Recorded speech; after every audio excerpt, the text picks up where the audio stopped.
Hello guys. मैं हूं आपका यूजिशन एजुकेटर पंकज अग्रवाल। आपका स्वागत करता हूं इसमें। चलिए देखते हैं इसमें वीडियो में टीचिंग एप्टीट्यूड का सेकंड लेक्चर। इसमें आ जाता है लर्नर कैरेक्टरिस्टिक।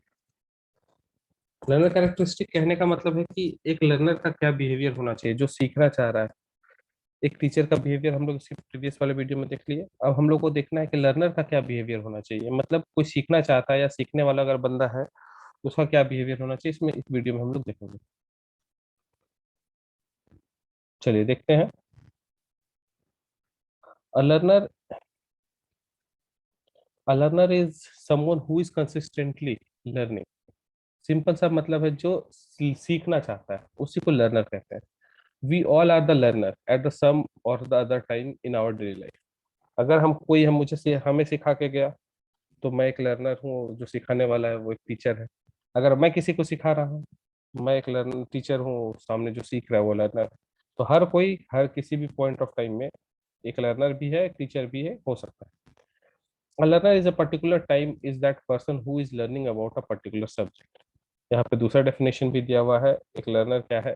जो किसी पर्टिकुलर सब्जेक्ट में किसी पर्टिकुलर टाइम में पढ़ता है, उसी को क्या कहा जाता है? लर्नर कहा जाता है। लर्नर का डेफिनेशन में कुछ दो साइंटिस्ट हैं, उनका नाम है Gardner Murphy and Henry P Smith. उनका डेफिनेशन दिया गया है लर्नर का। The term learning covers every modification of in behaviour. Learning क्या है? Modification in behaviour meet environmental requirements. हम लोग इन्वायरमेंटल में जो इन्वायरमेंट में जो रिक्वायरमेंट है उसके मॉडिफिकेशन या उसके बिहेवियर में मॉडिफिकेशन को ही क्या कहा जाता है? लर्निंग कहा जाता है। Learning is the acquisition of new behaviour और स्ट्रेटनिंग और वीकनिंग ऑफ ओल्ड बिहेवियर। कहने का मतलब है लर्निंग क्या है? न्यू बिहेवियर सीखना है और पुराने और खराब बिहेवियर को हमको चेंज करना है अपने एक्सपीरियंस से। ये दिए हैं हेनरी पी स्मिथ। चलिए आगे देख। लर्नर्स कैरेक्टरिस्टिक, लर्नर का क्या कैरेक्टरिस्टिक हो सकता है? ये तो ऐसे ही लिखा हुआ है, आप यहाँ पे पढ़ सकते हैं। ऐसे लिखा हुआ है, during learning phase a learner faces different issues such as doubt, fear of exams, exam pattern, study material, etc. एक लर्नर क्या क्या प्रॉब्लम फेस कर सकता है या करता है? तो ये सब है। Doubts, fear of exams, exam pattern, जैसे कि कोई कुछ पढ़ रहा है तो पढ़ते समय उसको क्या फियर हो सकता है? वो जो टॉपिक पढ़ रहा है उसमें समझ में आएगा कि नहीं आएगा। और क्या फियर हो सकता है? एग्जाम पैटर्न का फियर हो सकता है। और क्या? स्टडी मटेरियल का, सिलेबस का, ये सब हो सकता है। इस सभी को टैकल किया जा सकता है हार्ड वर्क, कंसिस्टेंट और more practice efforts. More practice, ज्यादा से ज्यादा प्रैक्टिस करके इसको दूर किया जा सकता है। अ लर्नर इज नेवर सेटिस्फाइड। आप अगर एक बहुत अच्छे लर्नर हैं तो कभी सेटिस्फाइड नहीं होंगे किसी भी चीज को लेके। यही चीज कहा गया है कि लर्नर जो है वो कभी भी सेटिस्फाई नहीं होता है। Due for the study purpose, कुछ और चीज के लिए नहीं। There are always hungry for information, love discovery and try to find out the solution to problems. Good learners are curious, carefully understand. जो एक अच्छा लर्नर है वो बहुत कोई किसी भी चीज के लिए क्यूरियस होता है और अच्छा से समझता है चीजों को। नेक्स्ट है, learners characteristic are divided into following categories which are explained as follows. कहने का मतलब लर्नर का जो कैरेक्टरिस्टिक है वो बहुत सारी चीजों में डिवाइडेड है और उसको हम लोग अलग अलग ग्रुप में डिवाइड किया गया। पहला है social and personal quality. Learner के कैरेक्टरिस्टिक को अलग अलग तरीके से डिवाइड किया गया, उसमें से एक पहला नाम आता है सोशल एंड पर्सनल क्वालिटी। इसी को हम लोग देखते हैं क्या है, फिर आगे दूसरा देखेंगे ग्रोथ एंड डेवलपमेंट, और आगे ऐसे ही है। A learner who has personal quality understands subject matter easily and solve problem very fast। कहने का मतलब एक ऐसा लर्नर जो लर्नर का पर्सनल क्वालिटी क्या है, जो किसी भी सब्जेक्ट मैटर को में अच्छा हो और कोई भी प्रॉब्लम को फास्ट सॉल्व करता हो, उसी चीज को कहा जाता है social and personal quality. A learner who has personal quality understand subject matter easily and solve the problem very fast. ये हो गया। Different learner have different personal and social cognitive power। A learner who belongs to different social structure may face the problem during the study at the at other place, but a good learner easily adapts adjust environment of a class। जैसे कि इसका मतलब समझिए क्या है। ये कोई rural area से, गांव से कोई शहर चला गया पढ़ने के लिए, तो उस गांव से गए हुए पर्सन को अचानक से शहर में बहुत कुछ नया देखने को मिलेगा। तो वहाँ पे जो सोशल स्ट्रक्चर है वो गांव में उसको कभी मिला नहीं है, तो इसी चीज को वो देख के हो सकता है कि वो थोड़ा सा बका जाए या फिर कुछ अलग तरह से फील हो जाए उसको। तो उसी चीज के बारे में यहाँ कहा गया है, इसी को सोशल स्ट्रक्चर कहा गया है। वो हो सकता है कि कुछ नए नए प्रॉब्लम को फेस करे, तो इसी चीज को कहा गया है इसमें। और एक गुड लर्नर वही है जो किसी भी सिचुएशन को, किसी भी इन्वायरमेंट को तुरंत एडॉप्ट कर ले। दूसरा आता है growth and development. Learners characteristic are subject to his mental and intellectual growth और डेवलपमेंट। कोई भी लर्नर का जो मेन कैरेक्टरिस्टिक है वो है क्या है, मेंटल और इंटेलेक्चुअल ग्रोथ। मतलब वो दिमागी तौर पे बढ़ रहा है और उसका दिमाग में क्या कंटेंट आ रहा है उस तरीके से बढ़ रहा है। Education and training are helpful to positive growth and development. A good educationist takes responsibility to himself, identifying the characteristic of the learner and developing skills into him or her. तो growth और development में क्या है, intellectual property, intellectual चीज है और उसका mental growth होगा, इसी चीज को कहा जाता है इसमें। नेक्स्ट आता है willingness to learn. A learner is always willing to learn and open for information. अगर एक लर्नर, अच्छे लर्नर के बारे में कहा जाए, वो हमेशा सीखने के लिए तत्पर रहता है और किसी भी इंफॉर्मेशन को ग्रैप्स करना चाहता है वो। He has a broad mental space and accepts changes consistently. इसके पास जो willingness to learn है, इसमें क्या है, दिमाग बहुत खुला रखता है ये, और हर तरह की चीजों को कंसिस्टेंटली जो चेंज हो रहा है उसको वो सीखना चाहता है। Inquisitive nature of learner develops an urge in them for acquiring more and more learner. इंक्विजिट कहने का मतलब यह है जिसको सीखने का तत्परता जो बहुत ज्यादा रखता है अपने अंदर, उसी को वो नॉलेज अपने पेरेंट्स से, सिबलिंग से, नेबर से, रिलेटिव से, कहीं से भी वो नॉलेज को ले सकता है। ये चीज कहा गया, inquisitive nature of learner develops urge in them for acquiring more and more knowledge from their parents, siblings, relatives. कहने का मतलब यही है कि जिसका विलिंगनेस है सीखने का, वो कहीं से भी सीख सकता है, ये जरूरी नहीं कि वो टीचर से ही सीखे। नेक्स्ट है interest and attitude of learner. There is difference between interest and attitude of a learner. A teacher always plays an important role to access the learners for their interest and aptitude so that they can guide according to their aptitude.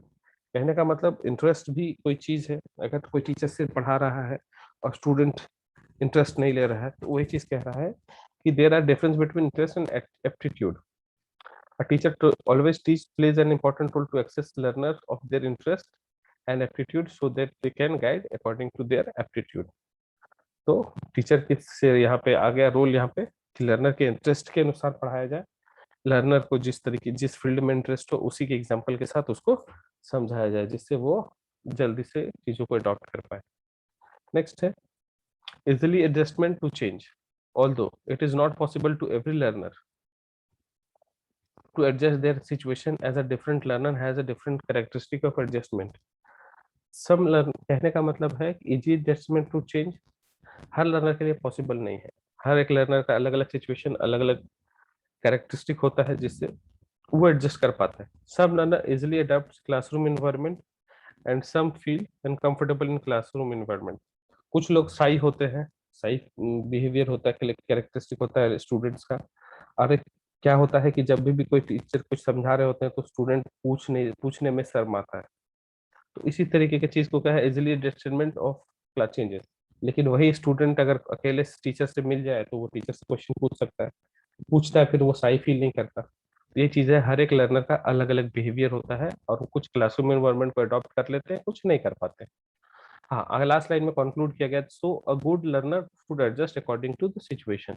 एक अच्छे learner की निशानी यही है कि वो situation के अनुसार अपने आप को अडॉप्ट कर ले, चेंज कर ले अपनी चीजों को। नेक्स्ट है internal motivation. Motivation is an important factor for a learner to achieve their goals. Internal motivation कहने का मतलब है कि अगर हम, आप पढ़ रहे हैं तो इसके लिए एक इंटरनल मोटिवेशन होगा कि नहीं, हम इस नेट का तैयारी करें तो नेट मेरा जॉब, मतलब नेट निकल जाए, हम असिस्टेंट प्रोफेसर बन जाए। तो ये एक इंटरनल मोटिवेशन है। या फिर हम पढ़ते हैं तो ये चीज होता है कि हमें जॉब मिलेगी, हम नौकरी करेंगे, तो ये एक मोटिवेशन है जिससे एक लर्नर को बहुत ज्यादा कुछ सीखने और पढ़ने का मौका मिलता है। Motivation is an important factor for learner to achieve their goals. Learner differ in their capacity of motivation. Some learners are easily motivated, while some feel hesitation for a long time before they get motivated by their instructor. यही चीज कहा गया यहाँ पे, internal motivation बहुत जरूरी है learners के लिए. नेक्स्ट है social and cultural background. Learners come from different culture, area, and family background. These learners perform in a homogeneous group. Learner takes some time to understand the class environment and adopt. कहने का मतलब यही है कि social and cultural barrier भी होता है students के लिए, जहाँ पे कोई लैंग्वेज बैरियर भी कह सकते हैं, जैसे कि कोई हिंदी समझ रहा है अच्छे से और टीचर इंग्लिश में समझा रहे हैं, तो ये कुछ बैरियर्स है, उसी का बैकग्राउंड के बारे में यहाँ पे लिखा गया. Learners come from different culture, area and family background. These learners perform in a homogeneous group. Learner takes some time to understand the class environment. ये चीज है, कुछ समय लेता है क्लास एनवायरनमेंट को समझने में और अडॉप्ट करने में. It is very difficult for learner to adapt, understand and merge the different discipline in a beginning. कहने का मतलब अगर कोई स्कूल में पढ़ रहा है हिंदी मीडियम और वो जब इंग्लिश मीडियम में एडमिशन ले लेता है तुरंत को, तो शुरुआत में उस हिंदी मीडियम वाले स्टूडेंट को कुछ प्रॉब्लम होता है सिचुएशन को अडॉप्ट करने में. वही चीज है सोशल एंड कल्चरल बैकग्राउंड में जो बैरियर आता है. नेक्स्ट है learning power. Some learners very quickly understand and the questions and solve the problem. कुछ लर्नर जो है वो बहुत जल्दी क्वेश्चन समझ जाते हैं.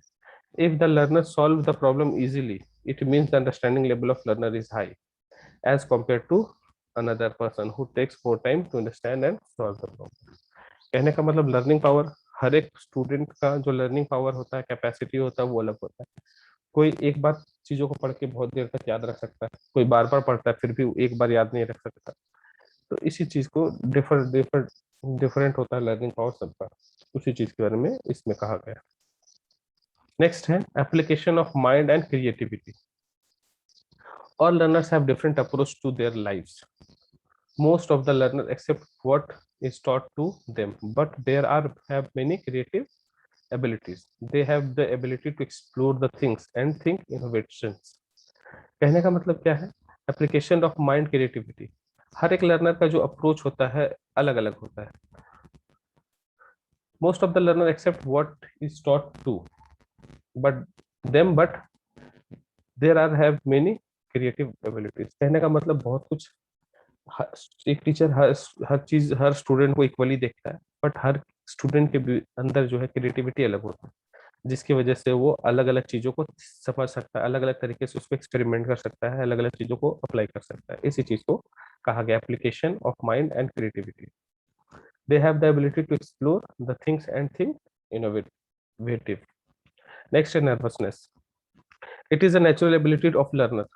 एक नेचुरल एबिलिटी है लर्नर का. जैसे जैसे आगे बढ़ते हैं हम लोग, नए नए जगहों को एक्सप्लोर करते हैं, तो फर्स्ट टाइम नर्वसनेस फील होता है. If learner feels nervousness, it means that have lack of knowledge about the things. अगर आप कहीं जगह नई जगह पे जा रहे हैं और अगर आप नर्वसनेस फील कर रहे हैं, तो समझिए कि इसका क्या है, लैक ऑफ नॉलेज है. It can be remove with the help of teaching learning process. और इसको किससे हटाया जा सकता है, दूर किया जा सकता है टीचिंग लर्निंग प्रोसेस से. तो नर्वसनेस नहीं आना है कभी भी अगर टीचर बन गए तो. नेक्स्ट है a few other important outcomes of learning are also. कुछ आउटकम है लर्निंग का, वो क्या है.